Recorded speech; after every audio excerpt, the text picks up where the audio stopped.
O Net Promote Score, ou carinhosamente chamado como NPS, é um sistema de métricas mais amplamente adotado no mundo para gerenciar o feedback e as melhorias na sua relação com eles.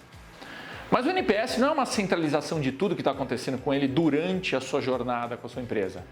Porém, ele tem o seu valor e suas aplicações. A seguir, quero compartilhar com vocês as diversas aplicações, tanto boas quanto ruins, do NPS. Então vamos lá. Primeira, use o NPS como um indicador do crescimento do negócio. A liderança das empresas examinam todos os indicadores de crescimento para avaliar como será o futuro. A lógica do NPS é que quanto mais clientes apaixonados você tiver, mais novos clientes você poderá atrair, o que, a longo prazo, se torna um ciclo e serve como um mecanismo de crescimento. Segundo pesquisa realizada, na maioria dos mercados, o NPS indicou cerca de 20% a 60% da variação das taxas de crescimentos orgânicos das empresas. Em média, a empresa que lidera o NPS no seu mercado superou seus concorrentes em até 2 vezes. Em outras palavras, o NPS é um excelente indicador da sua taxa de crescimento. O caminho mais certo para o sucesso e o crescimento lucrativo pode estar na capacidade de transformar seus clientes fiéis no seu departamento de marketing, na sua comunicação.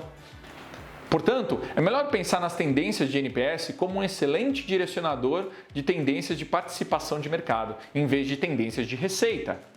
E isso é verdade para a maioria das indústrias, mas não efetivamente para todas. Segundo, use o NPS como maneira simples e universal de comunicar o desempenho da experiência do consumidor. Existem algumas métricas mais precisas como indicadores de crescimento do que o NPS. Métricas combinadas de CSAT com métricas de gastos financeiros ou Share of Wallet, por exemplo, podem fornecer visões mais precisas. Mas o NPS sempre foi reconhecido como o melhor índice baseado em uma única pergunta para a maioria das empresas. Em outras palavras, o melhor sistema de pontuação simples é o mais facilmente compreendido. Toda vez que você precisa explicar a evolução da experiência do consumidor para uma nova audiência, se você está falando sobre o NPS, não precisa explicar o que é, porque é padrão. O conceito é universal e amplamente conhecido. Até um CSAT é complicado de explicar muitas vezes, pois não há muito padrão para o significado do termo clientes satisfeitos. Uma das principais habilidades que um líder de experiência do cliente precisa ter é a capacidade de comunicação. Portanto, se você começar a tentar comunicar métricas complexas que poucas empresas usam, você tornará a sua vida muito mais difícil do que precisa ser. Terceiro ponto, não use o NPS para comparar países. O maior erro cometido pelas pessoas nas grandes multinacionais com o NPS é comparar um país com outro. Evite fazer isso. Seus concorrentes são locais, e existem culturas locais, então você deve se comparar localmente. Cada país tem a sua cultura, suas formas de relações entre empresa e clientes e principalmente o comportamento e exigências dos consumidores em cada país são completamente distintos.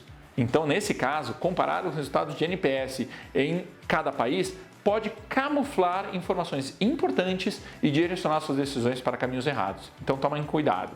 Quarto ponto, usar o NPS para avaliar a viabilidade da sua rede de boca a boca. O mercado de boca a boca é uma ferramenta de marketing essencial para muitas empresas. Pesquisas indicam que mais de 90% dos consumidores confiam nas recomendações de famílias e amigos mais do que qualquer outro tipo de publicidade.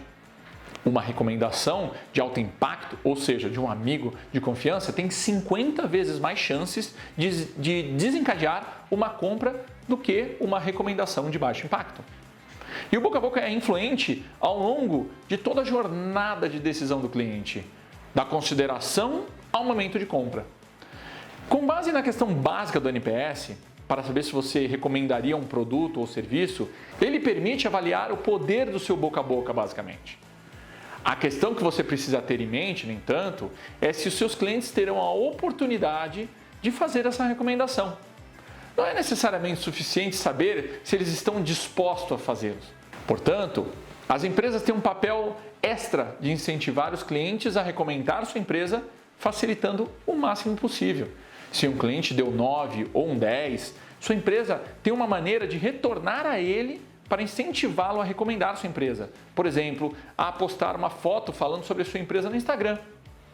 Esse é um exemplo para incentivar realmente a recomendação. Você precisa fazer isso. E aí, gostou desses exemplos de como aplicar o NPS no seu dia a dia da sua empresa? E fique ligado nos próximos vídeos. Vamos compartilhar muitas estratégias e dicas sobre avaliações de NPS. E até lá!